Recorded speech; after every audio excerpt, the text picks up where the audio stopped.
Hi, Mr. Thurling. It's Miss Diesel. Can you hear me?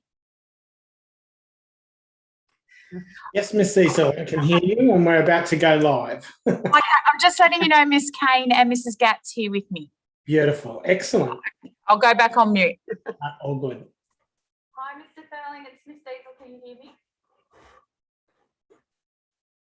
Yes, Miss Cecil, I can hear you, and we're about to go live. I'm just letting you know Miss Kane and Mrs. Gat's here.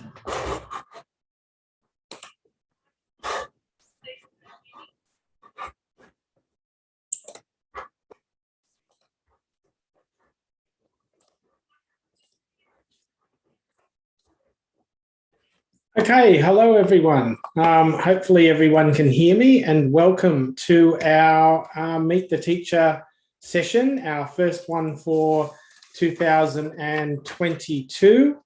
Welcome to all our kindergarten parents, our new parents particularly. For those of you who I haven't met yet or haven't had a chance to say hello to, I hope that it's been a really smooth start to the year for your children. And a very big welcome from all of us. As I said, it's been a fairly smooth start to the year, I think, for most of us, which is really positive. I think most of the kindy people have settled in, which is really a great way to start the year. And we know that there's been a few challenges as well. The COVID restrictions still apply. And that's made things a little bit trickier and a little bit tougher in terms of a normal start to the year. But rest assured, our number one focus for the start of the year is that continuity of learning. We want to have kids at school, doing their lessons, learning the best way we possibly can, which is at school in front of a teacher, but at the same time, making sure that things are as safe as we can possibly make them. So please rest assured we're doing all of the things that we need to do from the Department of Education perspective to keep things safe, but at the same time making sure that we're getting the best quality teaching happening that we possibly can, and to keep that continuity of learning. So even though we do have cases in the school, students are positive at the moment who are at home, and we have had some numbers rise in the last week, which is to be expected now that everyone's back into this routine of school, that everything is being managed really well. Parents are being super cooperative with following those protocols as well, in keeping kids home when they've been sick. And that's meant that the spread of infection has been really well controlled. So we really do appreciate that. And we'll continue to make sure we're doing everything we need to do to make sure that everything is really safe. Certainly, it hasn't been a big issue for kindergarten yet, which is really great news. No disruptions really to kindy so far, which has been really good. Now, I do want to just talk quickly just about a couple of things. We've got a lot of new initiatives happening in our school this year, and some of them will have an impact on kindergarten. Particularly, we are an early adopter of the new K-2 syllabus documents for English and mathematics. So there's lots of new things happening at school around that, which is really exciting. As we're one of the first schools in New South Wales to trial some of these units. And kindergarten, while not officially part of that trial, will still have access to some of those new units this year as well. You may have heard about our new award system that's brand new for this year. And obviously some of the kindergarten students have taken home some of those awards after our assembly last Friday. So well done to those kindy students, those 8 of you that are the first winners of our new awards. And they're linked to our new habits of character and our habits of scholarship, which are really exciting, wonderful new initiative in our school. And I think will be really positive in supporting kids to have not just great behaviour, but to really set the bar high in terms of expectations and support students to achieve those high expectations, which is really positive. And a third initiative for this year is something called explicit instruction. I won't explain lots of it now, just to say that it's a brand new set of strategies that teachers will be using that will help to support students to really reinforce that learning and make sure that the time that we're spending on concepts and content at school is really reinforced and is sticking for the kids. While this broadcast is happening, you are able to type in the comments box, which I think is on the right-hand side. I think I'm pointing to the left, but that will be on the right on your video. So the comments box next to the YouTube video is a space where you can type comments. While the kindergarten team are talking to you specifically about what's going on in kindergarten, I'll be monitoring those comments box. And at the end of the session, I will go back and revisit those comments. And if there's questions there that we can answer, we'll try and do that in this session. Otherwise, we will make an attempt to get back to you as soon as we can if it's a more complex question that needs a little bit more detail. So, as I said, welcome from me. Oh, sorry, I didn't even introduce myself. In case you don't know, my name is Brad Thurling and I'm the principal at Richmond North Public School. And as I said, welcome to our Meet the Teacher session. I'm sure you'll find it really informative, and I know all of our teams, including our kindergarten team, have spent some time putting together some really useful information for you that I know you'll find useful. So I'm going to hand over to our stage team leader for kindergarten, and that teacher is Miss Kane, who is our assistant principal who looks after kindergarten. And sorry, let me just make sure that she can get on here. And she's going to introduce our kindergarten team, who I'm sure you've already met, but she's going to introduce our kindy team and speak to you a little bit about what's going on with kindergarten this year. So Miss Kane, if I can hand over to you, that would be fantastic. Hi everyone, welcome. I'd just like to introduce Miss Cecil and Mrs. Gatt. Hello. They're going to talk about literacy and numeracy, what's happening in kindergarten at the moment. I'm just going to go through a few things and then I'll pass it over to the other teachers. So far, the children are settling in so well. We're very proud of them. They're going really, really well. If you have concerns about your child, or if we feel that there are some concerns, we'll contact you and discuss it with you, or you're very welcome to ring the school at any time. Homework, I know a lot of parents have been asking about homework. We're going to start that next term after the children have settled in, and the homework next term will be basically on concepts they've already been learning in class. So it'll be like a consolidation of concepts they've been learning in class. We've been talking about an excursion, maybe term 3 or 4 to Carmsley Hill Farm, isn't it? Yeah. So we're thinking about that towards the end of the year. Library days are Tuesdays, so we do encourage parents to pack their library bag. It's probably a good idea just to leave the library bag in their bag all week, because often children forget. But I know Mrs. Dree's the librarian. If they haven't got a library bag, she often gives them a plastic bag to borrow a book as well. I'll also be taking kindergarten on Tuesday afternoons.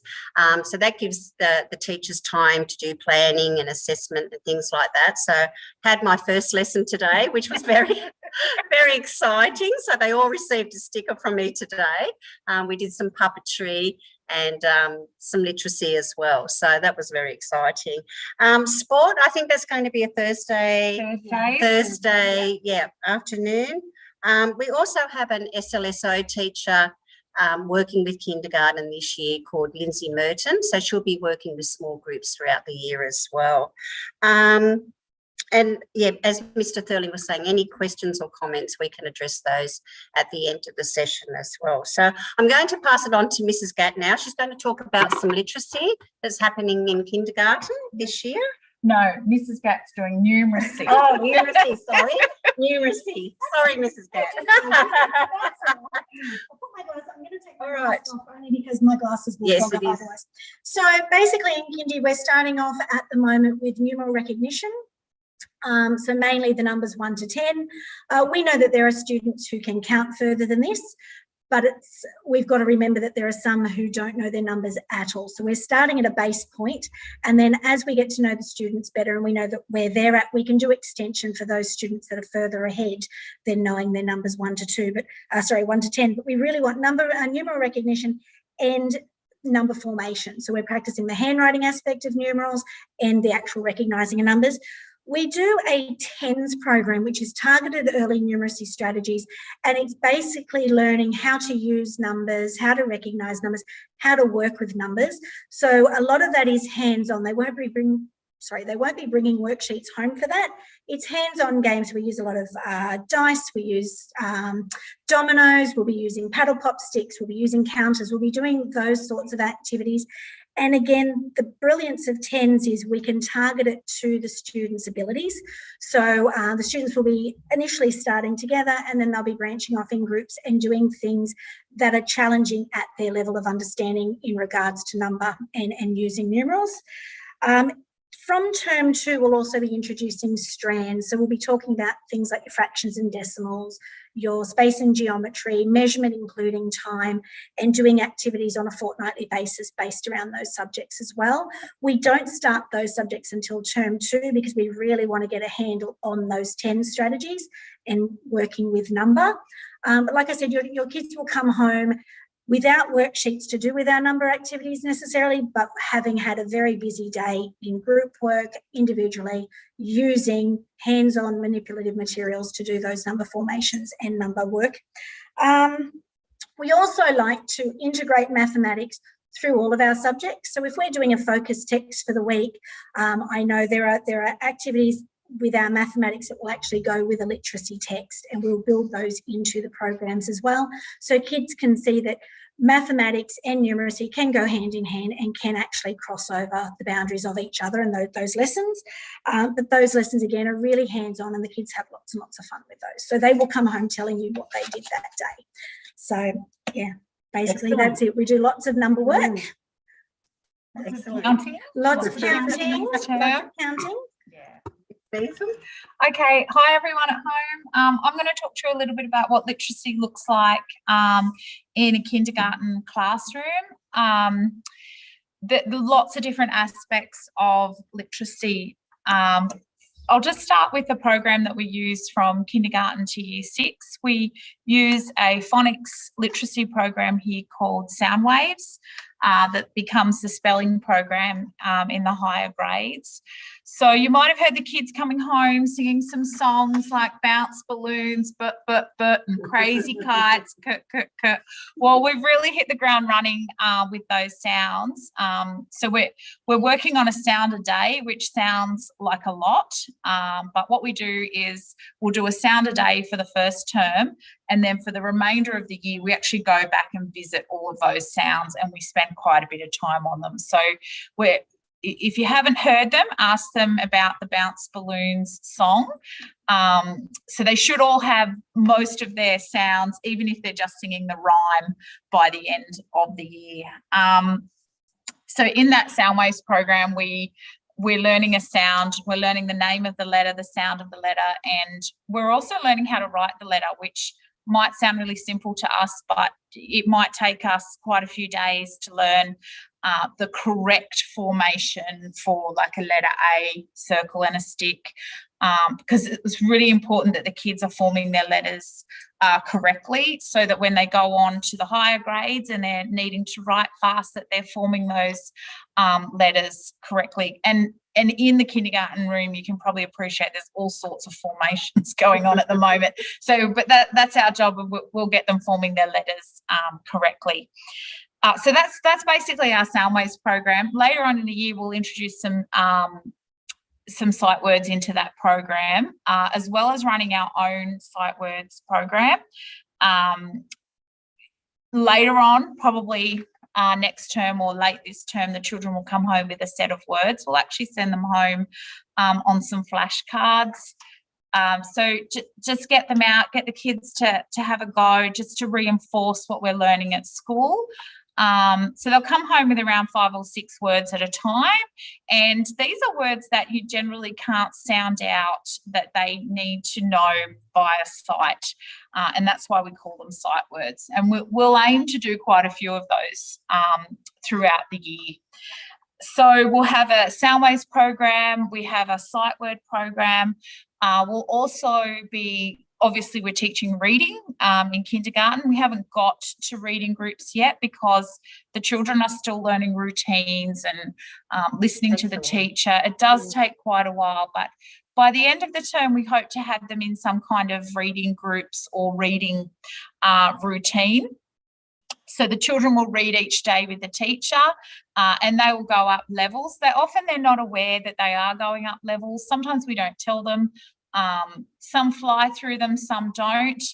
But as a parent and a teacher who's taught for 20 years, all these children are going to learn at different levels. We will have some fly through, and we'll have some that go at it a bit slower. And I myself, as a student, was one of the slower ones that took time. It just means that we all get to the same destination, but some people get there a little bit faster. And they're really heavily scaffolded through this reading process. It's an art form, it's a science, and we're professionals. We know what we're doing with that. And we will eventually send home some home readers that won't be a familiar read to the child. You may need to read it to them first, and then they'll have a go at reading it. So in reading groups, we do lots of different things. It's not just reading. We'll do letter practice. We do a few games, things like that to keep the children engaged. But the main thing for us as teachers with reading groups is that we get to sit and read with about 4 kids at a time, just to give them that close scaffolding that they need. We also do, it's very exciting actually, we do big books in kindergarten, giant big books. And usually us teachers will focus on a big book, usually a week or for a few days.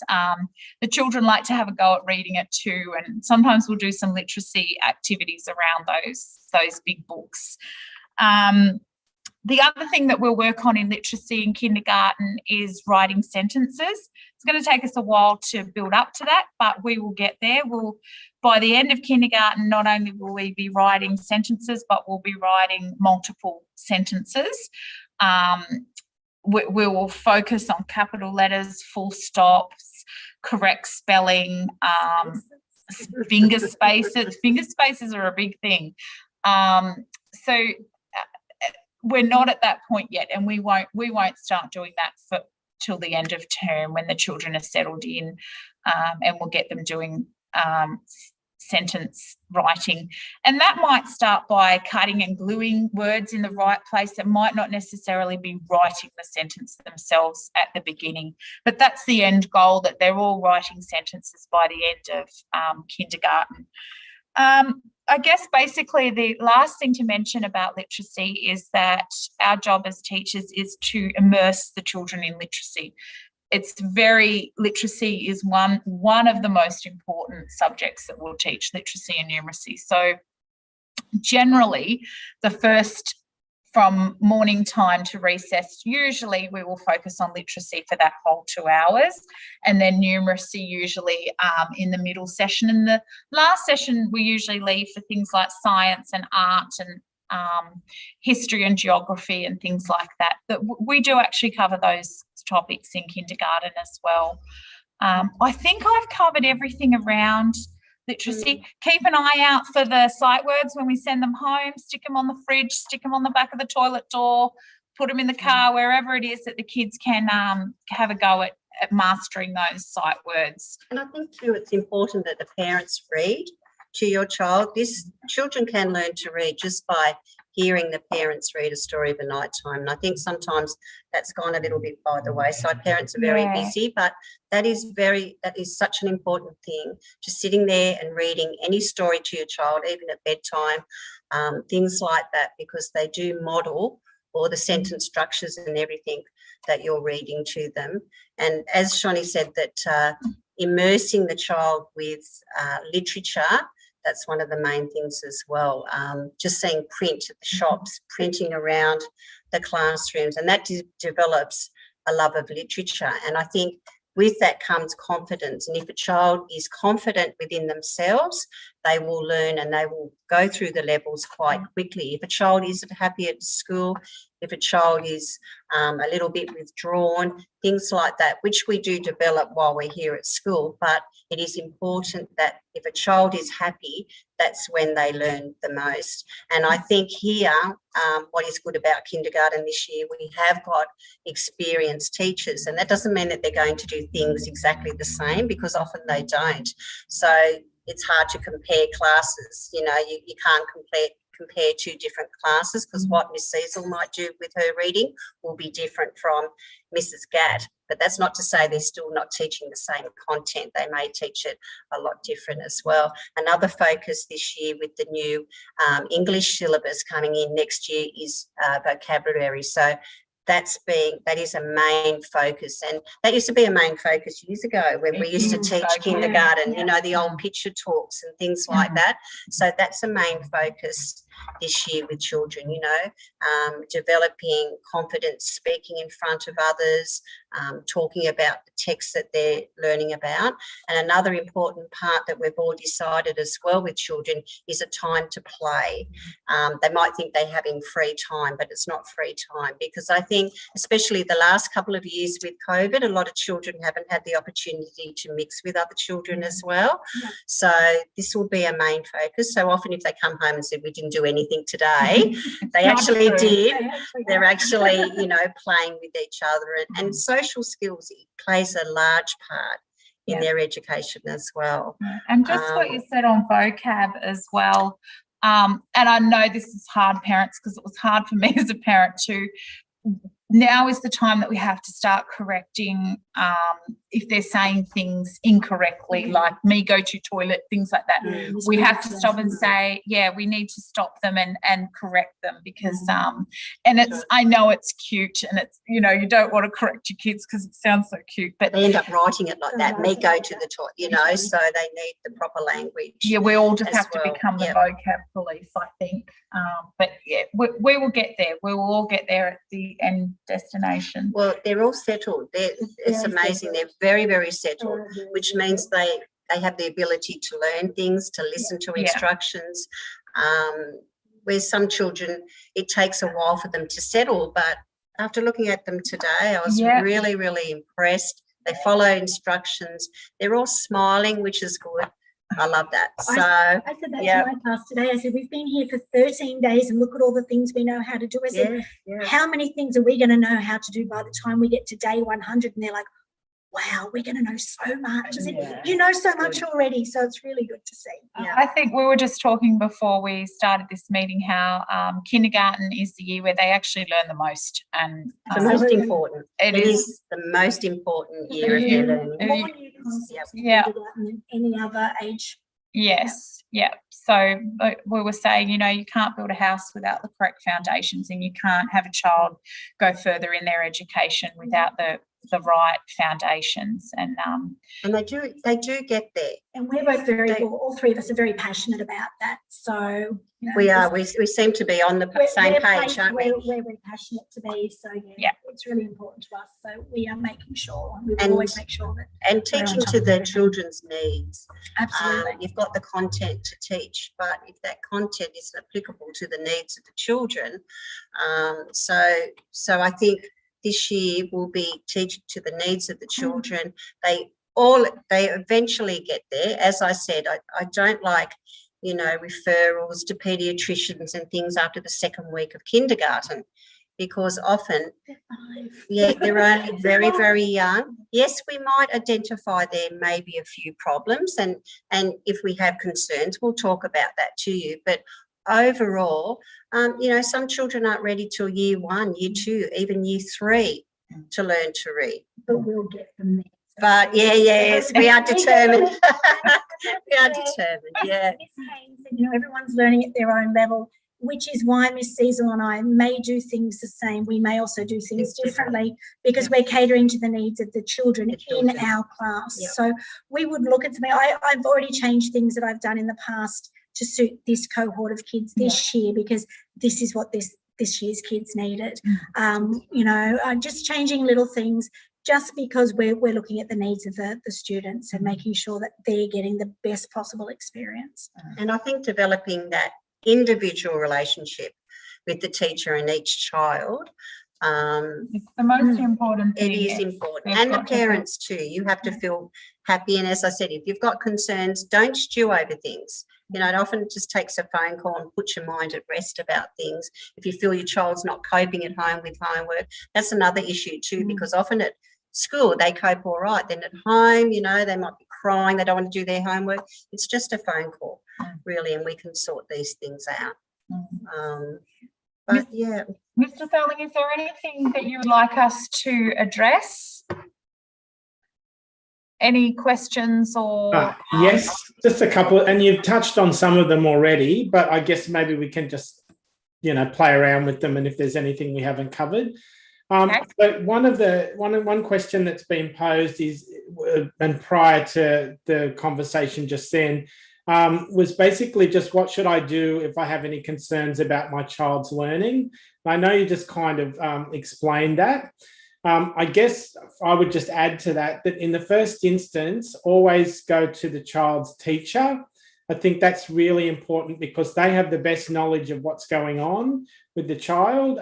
So if you have a concern, I guess my answer is, in the first instance, go to your child's teacher, and you can do that. I know it's difficult at the moment because parents aren't coming into school and all that sort of thing. So you can certainly do it by phone or by emailing the school. And all of that information is available on our Facebook page, website, all of that sort of thing. So you can contact teachers that way. And if something can't be resolved at the teacher level, which is a very small percentage of things, nearly everything can be resolved at the teacher level. If it's a bit more complex or needs a bit more attention, then Miss Kane will be able to come in and offer that support where it's needed. But always, I think the important thing is, even if it's something you're a bit worried or concerned about, always go to the teacher first, because most things can be resolved at that level. And I think that's really important.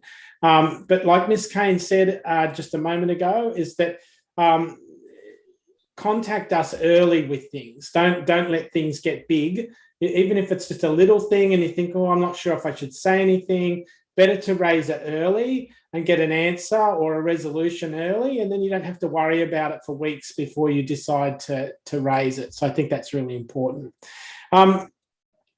Miss Kane, you might be a good person to answer this one because I know you're an expert in this area.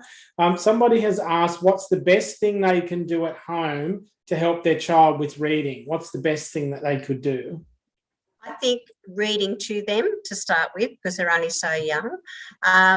When they bring the home readers home, which will be starting probably, next term or something, just go over those home readers, practice their sounds. One of the main things is I was doing this with a small group of children today. They didn't realise that a sound, like sounds joined together, makes a word. And when they realised that, they went, oh, wow, now I get it. They knew all their sounds, but they didn't realise that kurt, at and turt together make the word cat. So they could read then a sentence very quickly. So just basic skills like that. Yes, joining sounds. A lot of children cannot hear the sound in a word.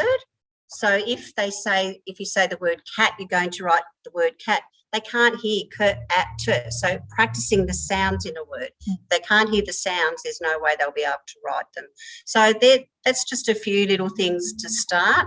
But basically learning their sounds, putting their sounds together, learning basic sight words. But the sight words have to be things that relate to them as well. So if they're reading a book, mum is painting, mum is cooking, they can then learn the words mum, cooking, that actually they can relate to. It's no use having sight words like, walking if that doesn't relate to what the child is learning about. And just on that, Ms. Kane, as a mum, it's very easy to compare your children to other children, and that's something that you have to try really hard not to do. I know as a mum, if I compared my children to other children in kindergarten, perhaps I would have been in tears quite a few times. They are going to learn at very different rates, and they all get to the same destination. But some of us might have to go around a few trees and over a few speed humps, but we do get there. So try very hard not to compare your children to the child in the class that might have mastered all the sight words or on the highest reading level.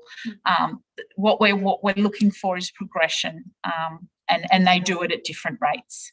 And progression is success. And we say that to the kids. So, you know, if you can read a word today that you had trouble with tomorrow, you're the winner. That is one of the Any main kind of things too, is to progress. praise too. And it's, even though you think you're overdoing it, praise the child as much as possible. If they get a word correct, praise them, because I find a lot of the children I work with, if they get one mistake, that seems to set them right back. Their confidence just goes down, and trying to build that confidence back up. So even if they make a mistake, tell them it's okay to make a mistake. As they progress through the years here at our school, if they do require support, we have a lot of programs here. A lot of programs. I think our school's the only school I know in the Hawkesbury that has a lot of programs right across the school to help with additional support. So they will be supported if they do have, you know, some problems throughout their school years here. Yes. Excellent. Thank you for that. And that answered the next question, which was around extra support if children need it. And I suppose this is at the other end of the scale. So a question is that my child can already read and loves to read books. So what does the school do to extend them? So what happens then for those students? Yeah, all right. Well, first and foremost, I think we need to just appreciate that everyone starting kindergarten at the moment is from very different backgrounds. We've been dealing with COVID, so we've got students that may not have even attended preschool.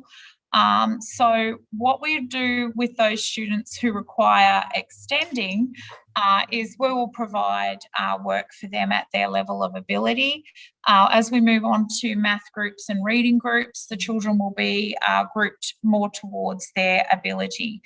But yes, the start of kindergarten at the moment, we are still practicing writing our names and holding pencils and listening to instructions. We actually haven't gotten down to the nitty-gritty yet, but that is to come. And that when we get up and running with reading groups and math groups, we'll be able to tailor towards the children's needs. It'll be very individualised.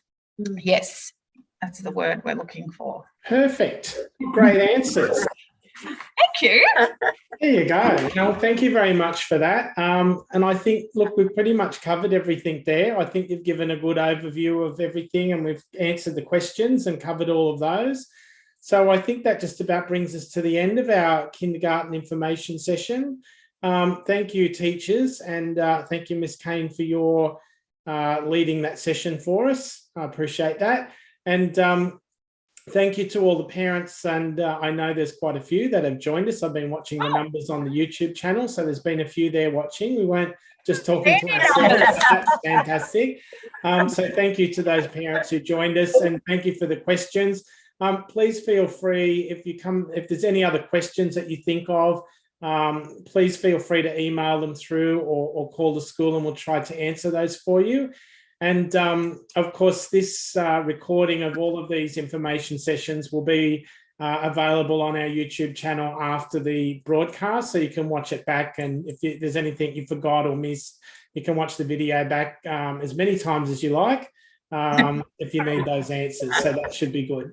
So thank you, everyone. And I'll say goodbye to all of our kindergarten team. And in about 10 minutes or so time, we'll be back on air with our Stage 1 team. Thanks, everyone.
I'm in, Brad, if you're there.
Okay, hello everyone, and welcome to our first session, our second session, which is for stage 1.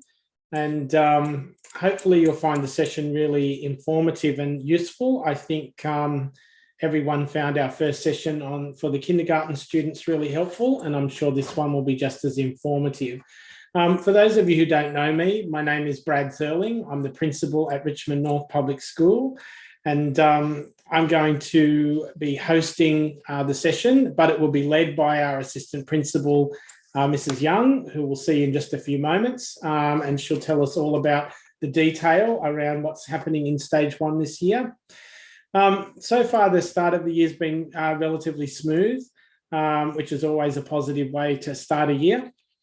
However, there's always the challenges, particularly this year, around the COVID numbers, and certainly most people would be aware that since we've come back to school, we've had some cases at school.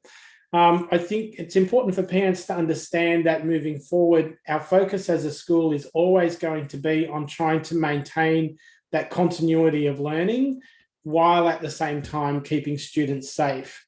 Of course, everyone wants situations and cohorts and systems at school to be as safe as we possibly can make them. But we also at the same time need to focus on that continuity of learning. We know that learning has been terribly disrupted for students last year and the year before. And our aim this year is to try and keep kids at school with teachers in front of them as much as we possibly can, with minimal disruption. That's our primary thing this year. We really want that learning to be continuous and uninterrupted as much as we can make it. So yes, we want kids to be safe 100%, and we are doing all we have to do to meet the requirements of the Department of Education, as well as our own extra requirements that we have set as a school to make sure that students are safe. But we absolutely, as a school, want to make sure that that continuity of learning is happening, that quality, so that students are not disadvantaged again this year through those interruptions. And we're particularly mindful that students in stage 1 are some of our most affected students, because they've basically been dealing with disruptions ever since they started school. So we want this year to not be another year like 2020 and 21. A couple of new things that people should be aware of, and I won't talk about them in detail, but just enough to say that there are lots of new things happening at our school, even aside from the difficulties we're dealing with COVID. Our school is an accelerator adopter school for the new English and maths syllabus K-2, and we are heavily involved in that. Our stage 1 students are part of the group that are trialling those new units, and we're giving lots of feedback to the department about what works and doesn't work in that area. So that's a really big thing with our stage 1s this year. Some of you would be aware of our new award system that we just started using at our last assembly on Friday. So you would have seen, some of you would have been lucky enough to have children bring home one of those new awards. So you would have seen those. And those new awards are very closely aligned to our new habits of character and habits of scholarship, which we think will be really, really important in supporting students to not only have really great behaviour, but give them lots of supports and lots of guide in terms of really lifting that game and having high expectations and meeting those high expectations, both with their behaviour and their learning habits throughout the year. And I really think that's going to be a structure that's going to help our students to really go to that next level with their learning. I think that's really important. And then a third thing that's really a fairly new initiative for us this year is around something called explicit instruction. And you'll get to hear a lot more about that over the course of the year. Our focus this term is on mathematics, and that will move into reading next term as well. And we think that will be a really good set of strategies in classrooms that will also support students to really make sure that the work that we're putting into the lessons in class is really sticking with the kids. Because one of the things we know is we can present, and we do present, the most amazing lessons at school. Our teachers are absolutely wonderful. But sometimes, as much as we put in the effort, it doesn't always stick inside the minds of kids. And what we know is that we want the biggest bang for the buck we can get. So that the time and the effort the teachers are putting into teaching, we want that to have really powerful lasting effect. So it goes from short-term memory into that long-term memory, so kids can retain the things for long periods of time. So that's one of the things also that we're focusing on this year. So I won't talk too much more, except just to tell you a little practicality of the session. You're obviously at home, hopefully in the comfort of your lounge room or something, watching this on YouTube. There is a comment box next to the YouTube video. I think it's on the right-hand side. I'm actually pointing to the left, but I think on the video it means it's pointing to the right. In that comment box there's a space where you can type questions during the session. And while our teachers are presenting the stage 1 information, I'll be monitoring that and then posing those questions at the end of the session. So please feel free to type questions in that box and we'll try and address them if we can. And if we can't do it today, we'll certainly try and address it at another time and give you an answer to that. So I will now hand over to our extremely hardworking assistant principal who looks after stage 1, Mrs. Young, and she will fill you in on all the important details about what's going on with stage 1. So Mrs. Young, I'll hand over to you. Thank you, Mr. Thurling. And of course, my notes just decided to go off. 1 second. Okay. So I'll just start off by saying I feel like I know most of our families in stage 1 pretty well by now. This is my 3rd year as assistant principal at the school. So it's been really great for me to get to know most of the families, and I've tried to reach out to as many of our new families as possible. If I haven't met you yet, I really hope I get to at the gate relatively soon. As Mr. Thurling mentioned, stage 1 has probably been the hardest hit over the last couple of years, and we're very aware of that. We are so proud of how hard they work already. They've slotted into new classes fairly seamlessly, and we're really incredibly proud of all of our kids so far, and how hard they're trying and working hard. And we're very aware that we need to work together as a team, families and staff, to get these kids' academics and social and emotional wellbeing all on track, and plodding away, and hopefully having a really positive year at school this year. Before I go any further, I'd like to apologise. Mrs. McDonald is still not 100% well, so wasn't able to join us today. But I do, before I want to go any further, want to introduce, of course, the lovely Mrs. Skibberis, who's on the screen at the moment. And I know Brad mentioned I am hardworking, but this lovely lady right here is equally as hardworking, and is just she's too modest. She works very, very hard, and we just adore each and every one of your kids. So we continue to work hard for them. As a result of some of the impact, though, that we have had in our stage 1 kids, both year 1 and year 2, we have some additional supports in place this year. We have an additional teacher, Mrs. Miller, who assists in the classrooms Monday to Thursday, just to work with some individual children, as well as with a small group, just to work on some reading skills in particular this term. And then in time, we'll build more into the writing skills and all of that sort of thing. But her particular focus at the moment is on the reading with the kids, whilst also supporting in writing and maths and that sort of thing in the classroom as well. Brad mentioned we're an accelerated adopter school. There's about 300 schools across the state, I believe, that are doing this program. Essentially what it means is the new curriculum for kindergarten through to year 2 is mandatory from next year for English and for maths. So our job this year is to implement this new syllabus, and feed back to the department what we feel is working great and what we feel maybe needs to be tweaked a little bit or isn't so great, so that we ensure the best education for every student. So that's it's really special for us because we really get in and get the nitty-gritty and work out what's happening. The boys and girls may mention that they're coming home pretty tired because they are working extremely hard to get through the content at the moment, but you know what, they're rising to the challenge and we're very proud.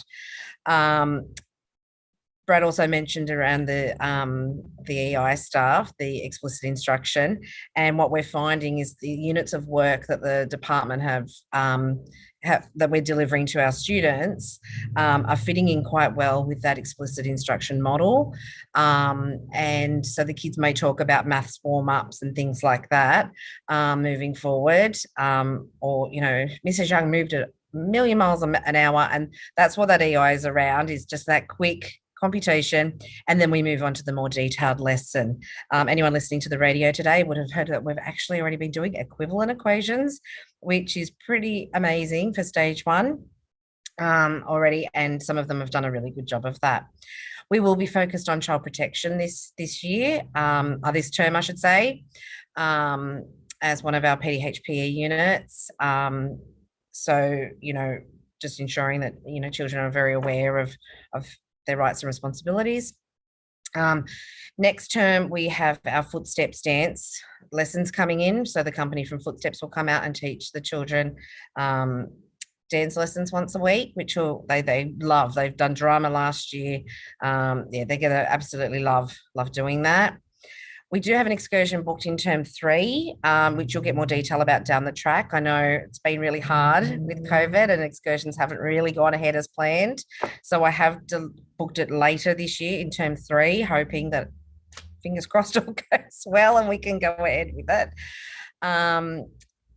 Just a couple of quick things. If your child doesn't have a set of headphones yet, it'd be really, or if theirs have broken from last year, if you could please bring in some headphones as soon as possible. One of the activities we do on the iPads is quite loud. And if they don't have their headphones, they have to turn it right down, and it doesn't have the same ability to help them, especially if they're doing, say, PME collection and they don't know how to read a word, and, you know, part of that sentence is being read out quite loudly. It can interrupt everybody and also makes it hard for them to focus. So the headphones would be really handy. Also, as you can appreciate, with COVID, we're going through wipes like no tomorrow. So if you are able just to provide, you know, one set of baby wipes at some stage, not straight away, but even throughout the year, that would be really handy as well, because we are flying through them, as you can imagine, between hand sanitizer and washing hands and wipes and things like that. We are going through them quite quickly. Homework is going home this week. It was a little bit delayed for a few reasons, but it is going home.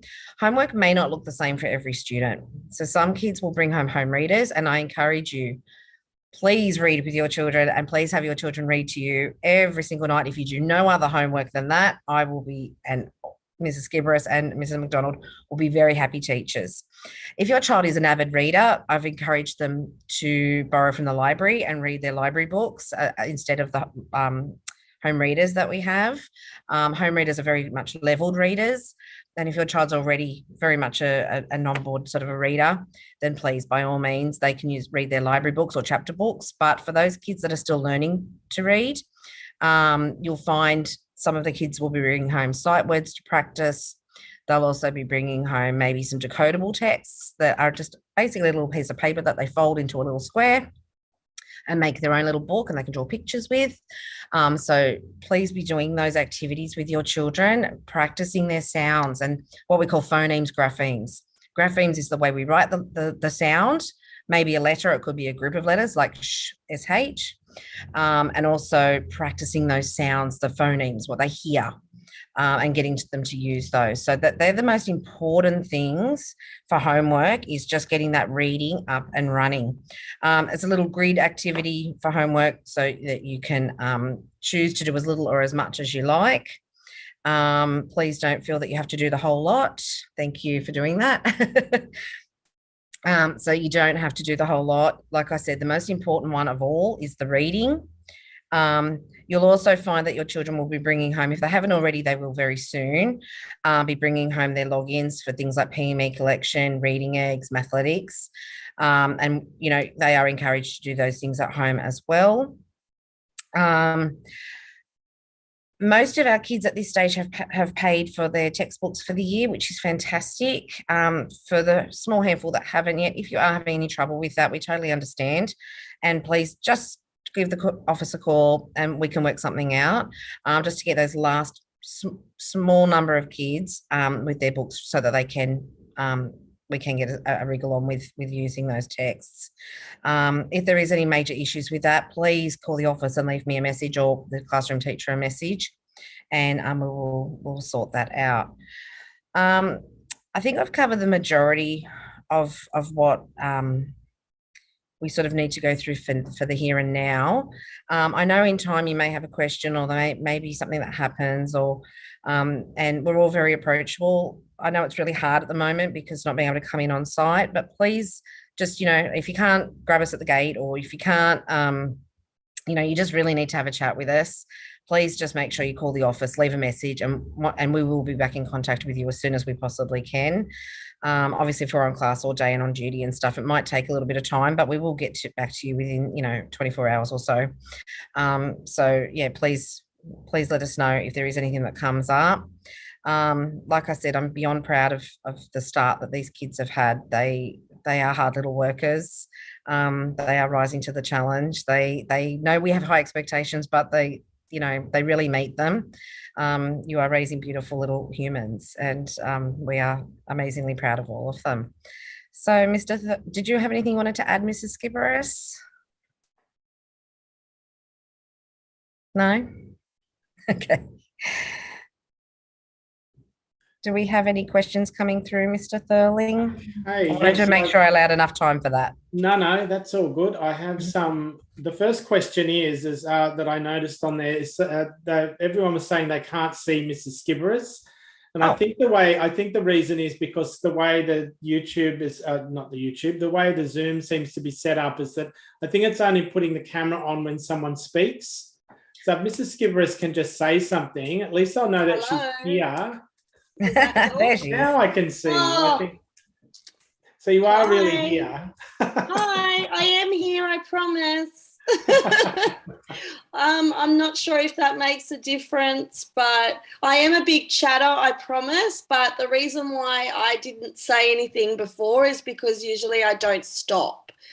So I am here, and can I just reiterate everything Mrs. Young has said? My goodness, have your guys been through, and girls, been through so much within the last 2 years. And no matter what, we have high expectations, but man, oh man, particularly at the start of this year, what COVID, honestly, they are making you guys proud. And I can't be any more prouder than being a stage 1 teacher, and I have a fantastic team, and you are in really good hands. Thanks for that, Mrs. Skibberis. I'm glad. I think everyone will be happy now they could see you and that you're all good and everything's okay. I could have been eating or something. Thankfully, you weren't. Okay, I do have another question here. And I'm not sure if you know the answer, Mrs. Young, or not, but the question was about the type of headphones. Oh, right, yeah. The question was, it just says that the parent who posted the question said they bought some Bluetooth ones and they apparently weren't the right ones. Oh. Can you give any more information about that? Yeah, I can absolutely. Please don't go spending a fortune. Yeah, I'm not sure if I can get the Bluetooth ones to work, unfortunately. They're just the ones that plug into an iPad. Yeah, wired ones. Yeah, so the wired ones that plug into an iPad. They're usually around, I don't know, $10 to $20, I suppose. Yeah, what we find is they often get them in kindy, but because they're using them throughout the year, they do wear out, and and then little bits break off. I had a little one yesterday. She's like, oh, what do I do? And I was like, oh, sweetie, I think they've had their day. So yeah, they're just the ones that plug into an iPad with that little silver end. Yeah. I have bought a few spare headphones to have in my room, but just for parents out there, I have 2 students of my own at home, and we just get ours from Reject Shop. I know that Kmart's awesome. And they have them for about $10. Yes, you can You can spend a bit more. You do sometimes get what you pay for, but the ones that we get, I think they came from, might have even been Big W. Big W or Kmart, they've lasted quite a while, so. Yeah. Thank you, Mrs. Skibberus. My kids are too old now. Okay, I do have another question here. It just says, the question was that are we going to have individual parent-teacher interviews this year? Now, I will try and answer that one. I guess the question, I suppose the quick answer is it's hard to say at this point exactly what will happen. We're certainly planning for that to happen again this year because we certainly do want that. We know that that's a really important thing. It will obviously depend on what's going on with the COVID restrictions at the time, and that's always hard to predict. But certainly it would be our, a position would be for that to happen. And certainly for students at school this year, possibly from year 2 up, there may be a little change to how we do that because we're looking at doing something called student-led conferences this year. And that would involve students in that actually leading part of that parent-teacher interview time. So yes, we're hoping to do that. I think it will be even better this year with the way that we're planning to do it. I think it will be even more powerful and informative.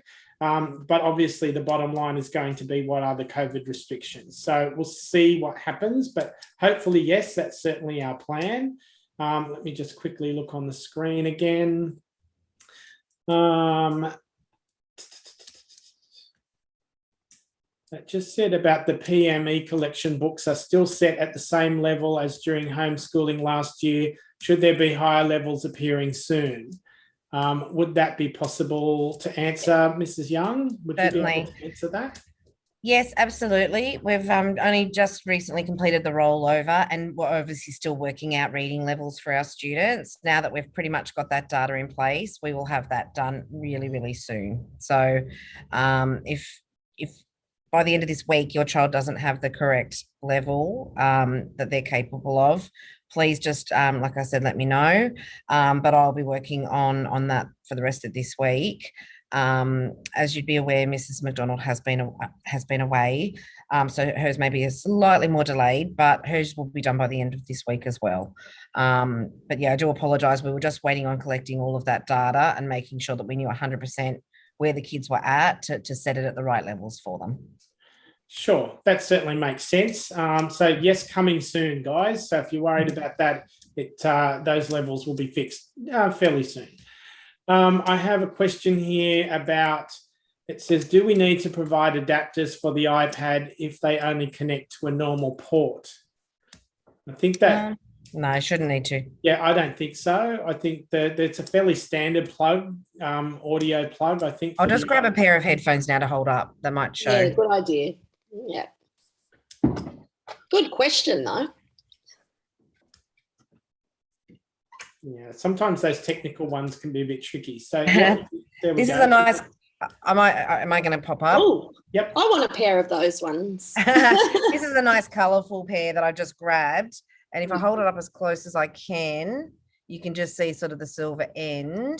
They don't have to be bright and colourful like this, only if you choose to. But yeah, you've got like just that in there. That's all you need. It's really quite simple. Yeah, we don't expect an expensive pair. They just plug straight in and work. Excellent. Okay, I'll just double check if there was any other questions there. The next one was just about, will school photos happen? And again, obviously the final decision on that will depend on what the restrictions are at the time. But certainly we will be, we're planning ahead as if we will have school photos this year. I think pretty much the message for this year is that we will always plan for things to happen. That's really what the idea of this year is. We certainly need to keep students safe. There's no doubt about that. But at the same time, we want to try and get back to as normal a year as we possibly can, and to do all the things that we possibly can have happen. We want them to happen. So things like school photos, the default position is yes, we'll be doing them. and we'll plan it for a time of the year where we think that they'll be able to happen. And it would only be if things at the time change to say we can't do those things that we would have to look at making alternate arrangements. But the default position will be yes. You know, we're not at this time, we're not crossing anything off the list. You can already see this year that they already have planned for and have started to run things like we've got the district swimming carnival coming up. The representative sports teams are back this year. We've already had some students take information home about trialling for those representative teams, not particularly students in stage 1, obviously. They're a little bit young for some of those teams, but all of those sorts of things are starting to come back. Maybe the way we do them might be slightly different, but they're all coming on the way back. So please understand that all of those things, we're certainly planning for them to happen. And as I said, the school photos have already sent out some information about that. So we're certainly planning for them to happen as they would normally. And it would only be if there was some kind of change to protocols or whatever to not allow us to do that. Would that be a problem? Otherwise, yes, we're all good to go for things like school photos. Absolutely. Okay, I think that's mostly, unless somebody's put a question up just in the last little minute. Okay, the other question is, and you can probably answer this, Mrs. Young, but if not, I could answer it. So that's no problem either way. It's just asking about if a child needs to isolate, should they be provided any work for home, or do they just do whatever they can depending on how well they are to do it? So I guess the first thing is just to differentiate between children isolating and children who are at home sick. So certainly I'll just answer the first part. If children are at home sick, if they're unwell at all, there is no expectation for them to be doing learning from home. However, if they're just isolating, so they're not sick at all, they're just isolating because their family member is COVID positive, then the situation's a little different. So, Mrs. Young, did you want to just explain what will happen in that case? Yes, certainly.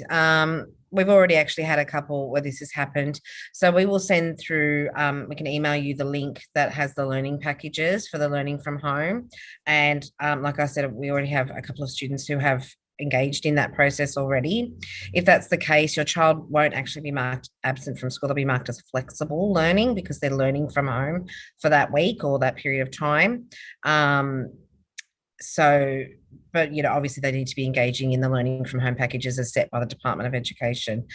We also encourage, of course, if they're well enough, or if they're not sick, and like you said, just isolating, they are engaging in those things like mathletics, reading eggs, PME collection. Read. I can't say it enough. Please read. So reading with your child, if they can, practice a little bit of writing and things, that'd be great. But the main thing would be to do the learning packages as set by the department and engaging in some of those online learning platforms that we provide from school. So like I said, mathletics, PME and reading eggs or reading express. Some children are onto reading express.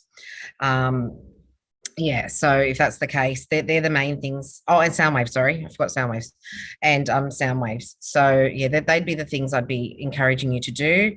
And then like I said, we can mark them as flexible learning, a little bit like learning from home last year. Excellent.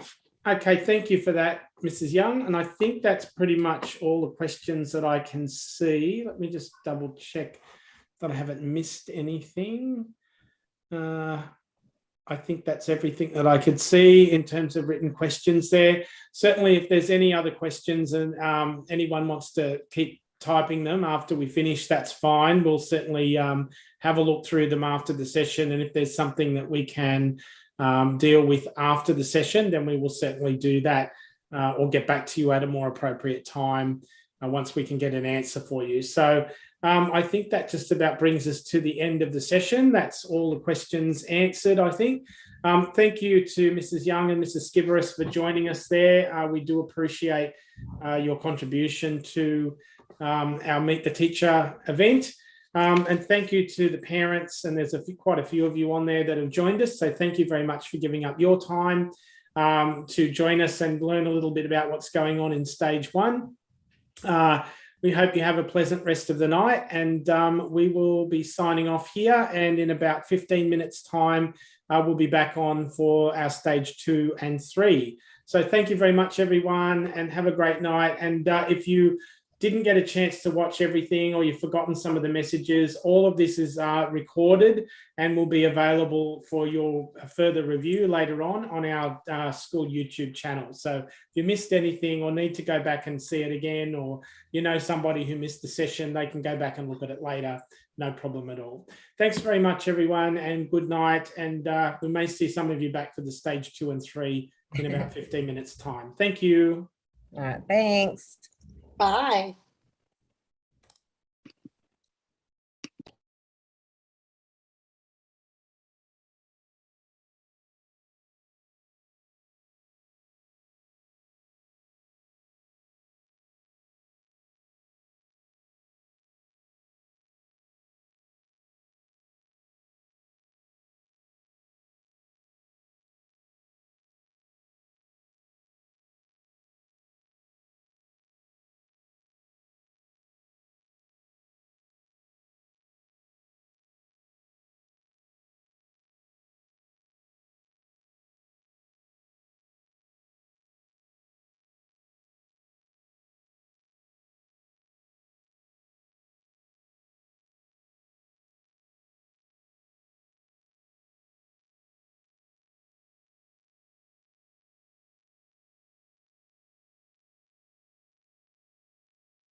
Sorry.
Okay, hello everyone, and welcome to our stage two and three information session for our Meet the Teacher evening. We're really pleased that you're able to join us for our third session. We've already had our kindergarten and our stage one sessions, and we're really pleased that you're able to join us for this session. For those who don't know me, my name is Brad Thurling. I'm the principal at Richmond North Public School. Shortly we'll be meeting some of our assistant principals for stage 2 and 3, and some of the teachers who teach those stages as well. I'd just like to start by saying that, look, we've had a relatively smooth start to the year. And a really positive start in terms of the students returning, which is really good. But of course, there have been some challenges around COVID, which we expected, and I think we've managed quite well.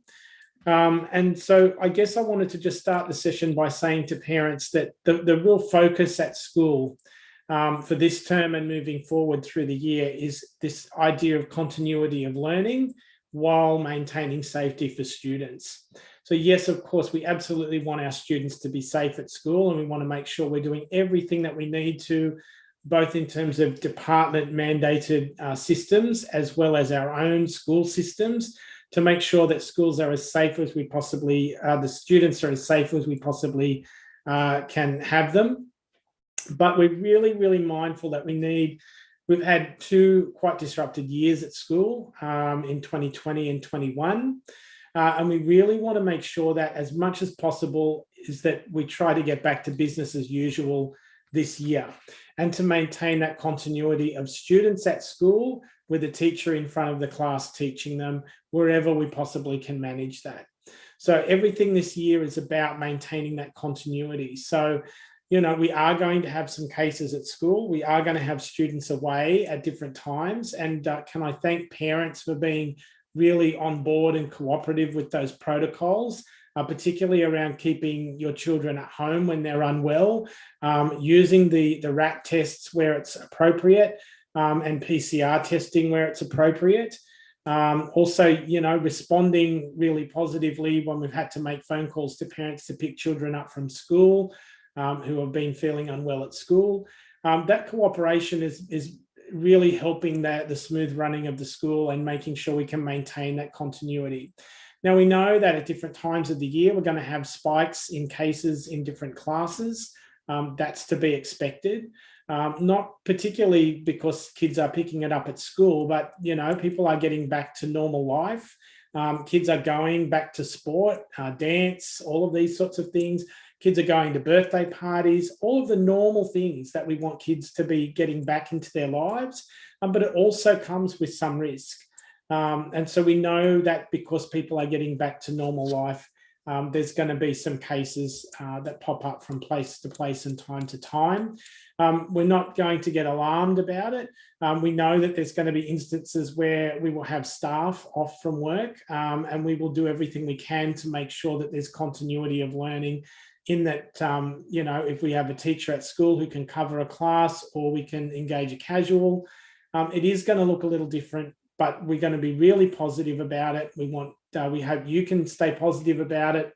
We know that students, if we keep on that right track, can stay positive about it so that we can manage our way through and keep that continuity of learning, and the kids at school with teachers teaching them in a classroom.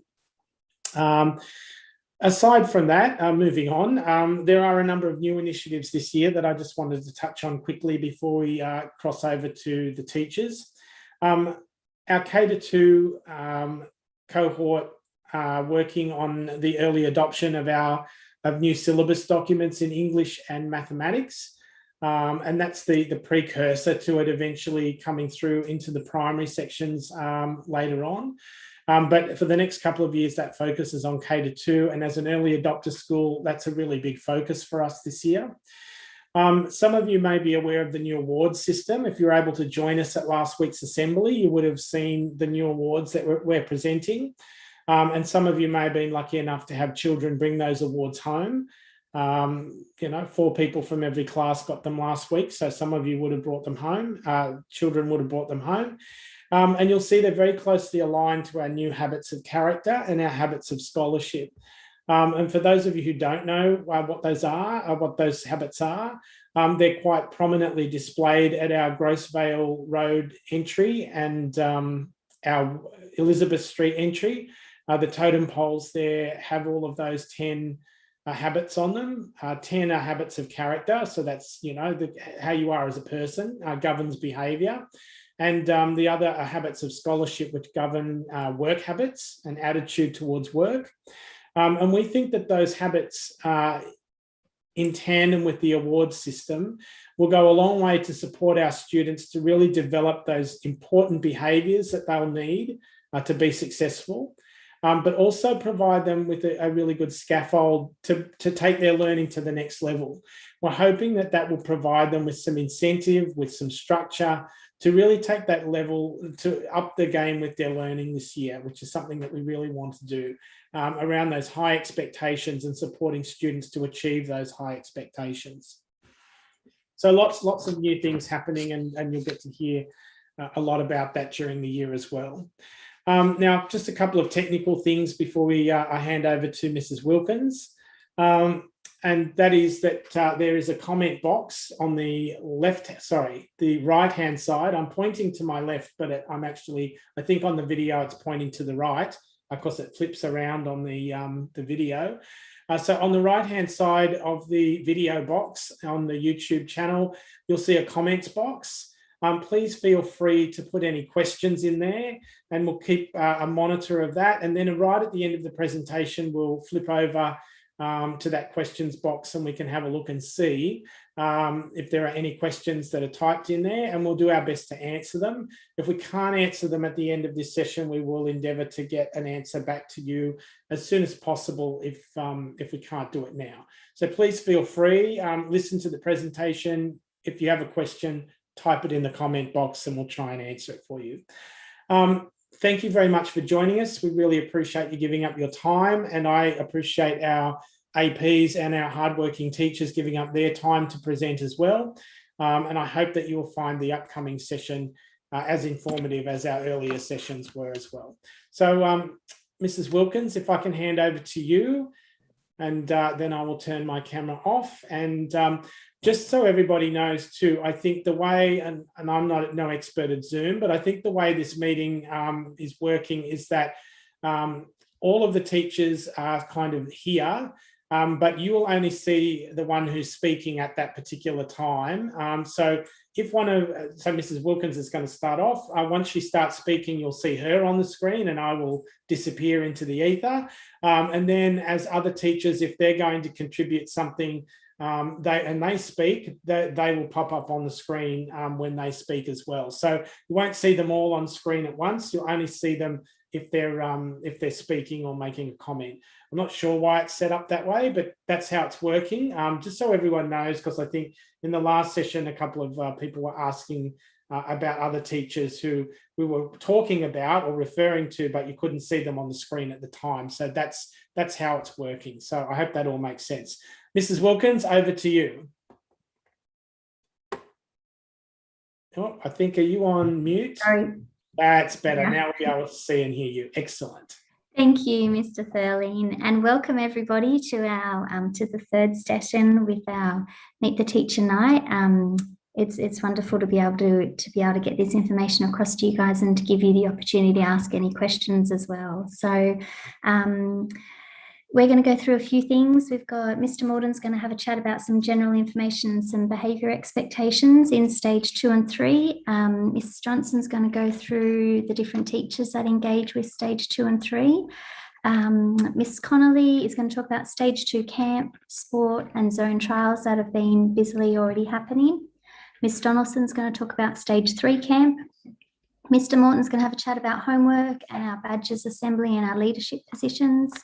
Ms. Delante is going to have a talk about the importance of reading and any learning support that might be needed. I'm going to have another chat about fundraising, and then we'll have it open to any questions that might come up throughout the session. So firstly, thank you again for your patience, particularly in the first week when we did have a 2-3 class and we had to move kids around. All the kids are very well settled now and seem very, very happy in their classes. So we've got 5 primary classes this year. We've got 3-4C, which is Miss Connolly, 3-4D, which is Miss Delante, and on Fridays, Miss Murphy. 4-5J with Miss Johnson, who we're very lucky to have. She's a new teacher to our school, but is settled in beautifully, and the kids seem very, very happy in her class.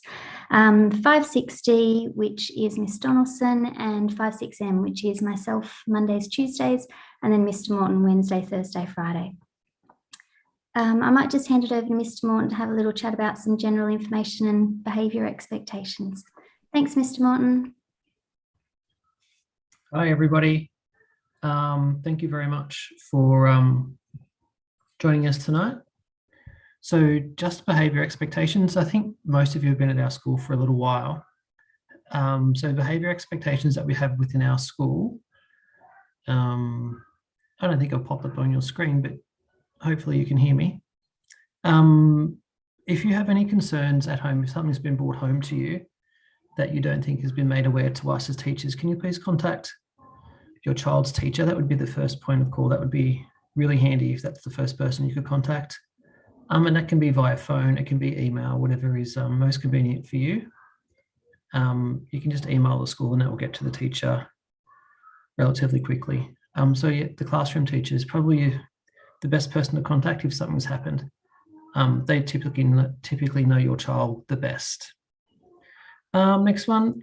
So if something a bit larger has happened at school, a bit of an altercation or something that is outside the realms of just normal kid behaviour that needs to be looked at, students can go into the reflection room, and in the reflection room, this is where we talk about their behaviour and normal school expectations and just the normal things, which I'm sure you would all acknowledge, like hands off and thinking before we act and those types of things. If your child has been involved in an incident like this, you're likely to get a phone call, just so you're aware. And the way this works is if there's been 3 of those incidents, then we'll send home a letter, like a formal warning saying, hey, your child's been involved in 3 things. Can you support the school and support your child? And we'll talking to them about it at home. If there's a 4th thing, and this is all within the same term, then they'll spend some time off the playground and we'll set some goals. I mean, they may have already had time off the playground for other things, but the time off the playground this time is just around goal setting for how we can support their behaviour and what's going on. And that will also be a conversation with you. But I imagine most of you don't need to be too worried about that. We're actually, touch wood, we're sailing along quite nicely at the moment. So yeah, if you have any issues, your first point of call would be your teacher, I think, if you want to contact your teacher.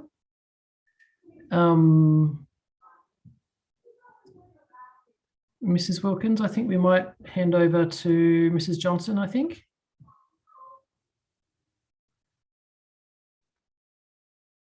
Yep, to Mrs. Johnson. Thanks, Mr. Morton. Hi. Hi, so I'm Mrs. Johnson. Some of you might not know me, but I'm teaching for 5J.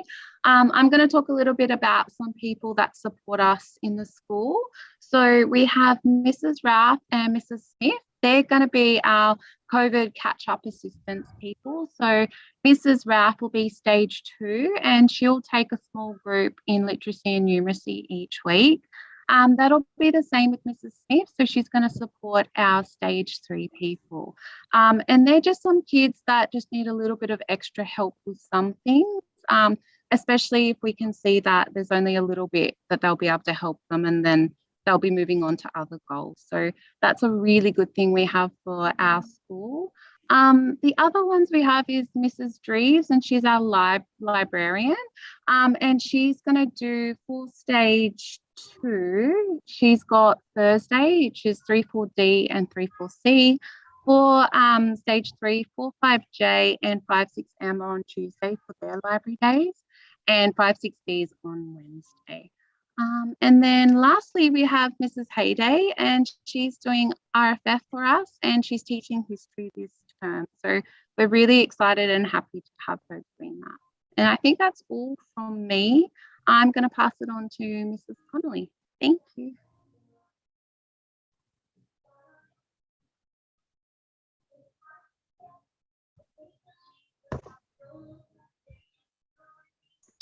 Hi everyone.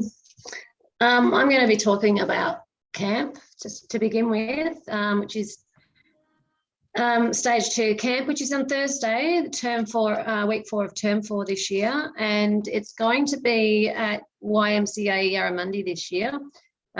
Just a bit of change of location. I've actually been to this as a stage 2 teacher many times, and it's really well organised and run, and the kids absolutely have a ball, so I'm sure they'll be looking forward to it. It's going to be $210 per student, which includes all the meals and activities, and everything's covered. It will be own transport, so the kids will be making their own way there, and we'll be having a meeting point where they get dropped off in the morning and then once again collected on the Friday afternoon. The activities that they generally choose from for stage 2 are things like archery, rock climbing on the wall. There's a high swing that is one of the popular activities, and cave maze as well. So they're very busy at this camp, and they just have a ball and come home very, very tired. So there'll be a note going home in the next week or so. So keep an eye out for that, just to give everybody a little bit of time to get money organised and permission and all that sort of stuff to tie it all up. But it is definitely in the process of being all wrapped up at the moment with organisation, and I will let you know very soon as to what's next. I'm also going to talk about sport. I'm the sports person in charge of sport this year, so I am going to organise Friday group sports, which is in house groups. It's the same as it's been run previously. It will be 10:30 on a Friday. In-house groups with rotations where they earn points for their groups, which is ongoing, and the sports captains will help me to organise that and set that up ready to go for all the teachers. So that's for school sport. PWSA trials are on at the moment. This is mainly for it's actually for the stage 3 students. So I get all the emails that come in, and then I make announcements at assembly after lunch, and just let the kids know what sports have got trials on and when, if they're interested. So just for example, recently I've had 4 boys was supposed to go off today to the soccer trials. It was cancelled due to rain, but they take home a note, have it signed and bring it back to me. I need to sign it, and then they generally take it with them. So that most of the trials operate like that. It is a selection process, so they need to be quite skilled in the sports that they're choosing, and they just go along, own transport and trial and see if they get in. So that's all for me. Thank you.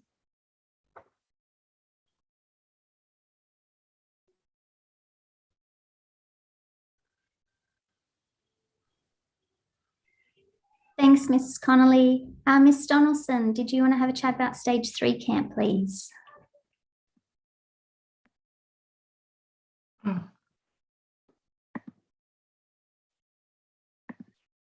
Yes, I'm just waiting for my video. Start video.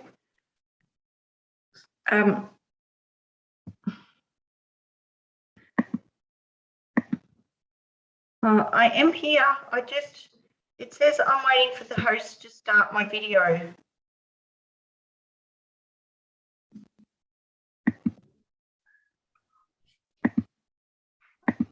Mrs. Donaldson, we can hear you. Maybe you just want to talk? We just see your name up. So if you want to talk, yeah, just listen. Yeah, righto. It just won't let me start the video. It just says the host has stopped it.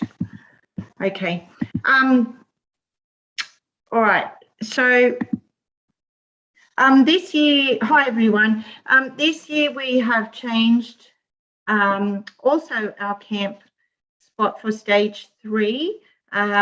Due to COVID, we would have been off to Canberra, but we need to go closer just for COVID rules and a few protocols. So we've actually been very lucky to secure a spot at Narrabeen Sport and Rec Camp, which has come highly recommended by other teachers. And that is Wednesday 19th of October to Friday the 21st of October. It will be for 2 nights. It's an hour and 30 minutes. The activities, it's a Department of Education camp, so it's very well run, and it's organised by trained leaders who will be running the groups. We'll be leaving 8:30ish on the morning and getting back Friday afternoon by 3 o'clock. Questions, people are probably wondering about money and COVID. So if your child did get COVID within the 7 days of going, you would get a full refund if you could show you prove that they had COVID. So that should eliminate that worry, and make sure that they've had a COVID test the morning of going to camp. The total cost of the camp is $370. Notes for the deposit will be going home very soon. So we need to get your deposit back so we then can pay our deposit to secure our spot. Please make sure you have sent back the expression of interest. We've got lots of forms back, and we thank you parents for sending those back. But even even if it's no, can you please make sure that the forms are sent back? Attendance at camp will be subject to behaviour at school, which I'm sure will not be a problem, and everyone will be able to go. If anyone needs help paying or working out a financial plan, please contact the school. We really would love to see everyone go. So if there's any issues at all, please contact one of the teachers or the front office. And I think that is it. So any other questions, please let us know. Thank you, Ms. Donaldson. It sounds very exciting. I think it'll be a wonderful camp. Just over to Mr. Morton to have a quick chat about homework and our badges assembly. Thanks, Mrs. Wilkins. I actually think Mrs. Hayday wanted to jump in. I think she had some things to say because she had to be super speedy. So Mrs. Hayday, if you're there and you want to jump in, you can. No, I'm all good, Mr. Morton. I think everyone's covered everything. Okay, perfect. Sorry. No, that's all right. Thank you. So yeah, I'll talk about, so a couple of things for Year 6 parents who are here at the moment. We are going to order shirts, our Year 6 shirts this week. We had our last payment today. So we're just going to confirm all the names on the back so there's no errors, and then we'll have them sent off. And also our Year 6 parents, we sent home forms for enrolling in Year 7. I know it feels early, but can we have those forms back relatively quickly, please? Even if you're not sure what high school your child is going to yet, the process on our side starts soon. Based on what address you're in now as to what school your child will be enrolled in. A lot of you are colo high. If you're thinking you're going to go to a private school, some students have indicated they might be going to be Paulding. That's okay. Your local public school for most of you would be colo high, and we've indicated that on the form. If you know you're moving or whatever, or you have some issues with whatever's happening, if you can contact the office, and then we can help you sort that out without any issues. It would be pretty easy to sort out, but just call the office and return that form as soon as you can. There's no payment or anything involved, just addresses and sign the form. It's relatively easy. Next one, we're going to try and have a leadership assembly soon. We're actually waiting for some badges to arrive. So at our leadership assembly, normally parents would be invited in, but because of COVID, it can't happen. At this assembly, we'll present our captains with their blazers, which we've got in ready to go. We'll probably pin their badges on them again, even though they've been wearing them and they've got them already. Our house captains will be given their badges. There's actually a couple of the house captains that we're waiting for, or their badges actually.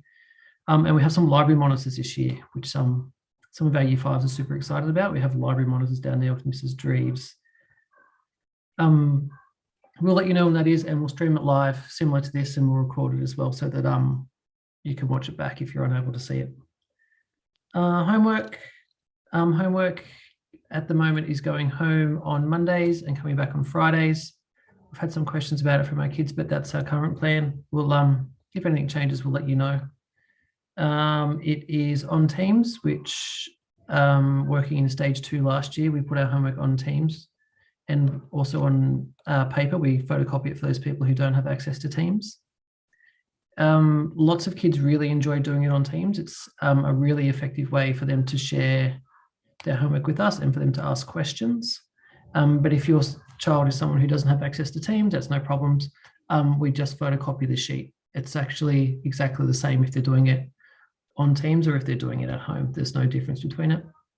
Some questions we often get about homework.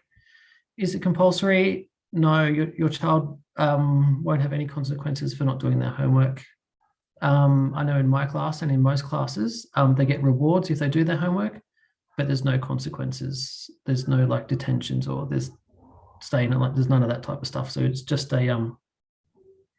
particularly for our stage 3s, it's setting them up for high school to know that there's homework coming. And particularly in stage 2, if you get the chance, you want to be reading with your child as often as you can.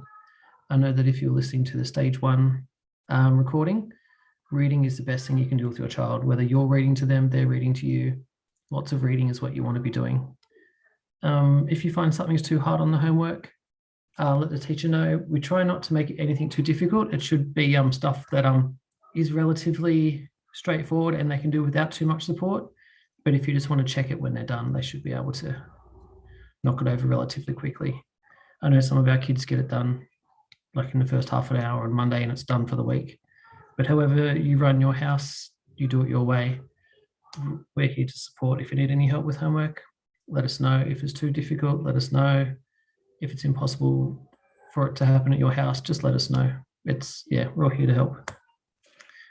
I think, year 6's leadership, homework done. I think I might hand over to Mrs. Delante, who's going to talk about reading, which I think I just covered. Sorry, Mrs. Delante. It's okay. You took my limelight. Hi, everyone. I'm Mrs. Delante. I'm taking 3-4D. I just wanted to touch base with some reading. We do, during class, all of us do, we do have our own reading groups, which is catered to reading levels, which all of the kids, they have their PM readers or their chapter books as well that they do 10, 15 minutes of reading. And then we go into different groups of, it could be book reviews, anything like that to do with reading and comprehension. And then we also incorporate silent reading. I know a lot of the kids have their own books that they either bring from home or borrow from the library that they do silent reading during the day. And also too, reading at home is really important. I know I encourage my kids to about 10, 15 minutes. Even I know for myself, 2 pages is enough for me before I go to bed and I'm already asleep. So even just having that little bit of reading, they can read to themselves, or if they want to read to you, that's great. It can also be a magazine. It doesn't have to be a novel or anything like that. It can be anything that they would like to read that is of their interest. Also too, we're very, very lucky here at this school. We have so much learning support that can help the children with anything, literacy, numeracy. We have with Miss Kane, reading recovery. We have Quick Smart, Mini Lit, Multi-Lit, Mac Lit, and so they're really, really great programs just to help the kids that just need a little bit of support in these areas. And it's one good thing that we have about this school. That's really, really great. Thank you.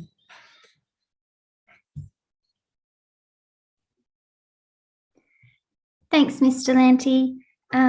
Just touching base again, we'll get some fundraising happening this year. The Year 6s will be running a fundraiser each term, probably around week 9 each term. We're just sorting out what kind of fundraisers we'll have, and this will be some funds they work towards to pay for the Year 6 farewell at the end of the year, but also a gift back to the school, which is something we'd like to bring back in this year. So the Year 6s thank the school for all their efforts in the time that they've been here. The 2 other things I just thought of, I noticed in the chat from the last session, a parent was asking about school photos and whether they'd still be on. Yes, they will be. They're actually in 3 weeks' time. There was an e-news reminder sent out, I think, and there'll be some notes coming out. I think they're probably going to come out Wednesday or Thursday, but it's on the 16th of March, which is a Wednesday, and it'll just be the normal way we run. So you'll get an envelope and it'll have a little flyer with some instructions of what to do there. We will of course have group photos, fingers crossed they can all go ahead later in the year with all our zone teams and everything. But yeah, individual and class photos will be in 3 weeks' time. There was another question asked about interviews. Yes, we still will have teacher-parent interviews. Hopefully we can do them face-to-face, but who knows at the moment. But yeah, that is our aim. We really aim to keep everything going as normal as possible. Thank you very much for your time, and a big thank you to all the teachers for coming along tonight. I've been watching the chat. I can't see any questions, but if there's anybody that wants to add any questions there, maybe we've answered everything. I think you've covered everything, Mrs. Wilkins. There we go. It's yeah, I didn't notice when I was looking before anything new coming up, because I think the presentation's been very comprehensive, and I think you've covered everything that people might want to know. Excellent. All right. I think that pretty much brings us to the end then, I think. So thank you to all our stage 2 and our stage 3 teachers for joining us. And thank you to Mr. Morton and Mrs. Wilkins, who are our assistant principals in stage 2 and stage 3. It's always good to have these, attendance at these sessions, because I think the information is really helpful to parents, and I know they really appreciate hearing it straight from the source, which makes things a little bit easier. So I think, yes, that just about brings us to an end. Thank you, mums and dads and others who have joined us tonight. And I hope you have found value in the sessions. As we were saying before, if you do come up with a question that you haven't been able to type during the event tonight, please feel free to, you can still type it after the session's finished, or email us tomorrow. And we will do our best to get back to you with some answers to those questions. And finally, if you wanted to have a look at this session again, if you missed part of the your child's stage session, the video will be up on the YouTube channel for you to view later on. Or if you know a parent who perhaps would be interested in watching the sessions but missed it tonight because of other commitments, please let them know that the recording of all the sessions will be on the school YouTube channel, and they can view that at any time they like. Thank you all for joining us. Have a fantastic evening, and we all hope to catch up with you at various times through the year. Thank you very much. Good night.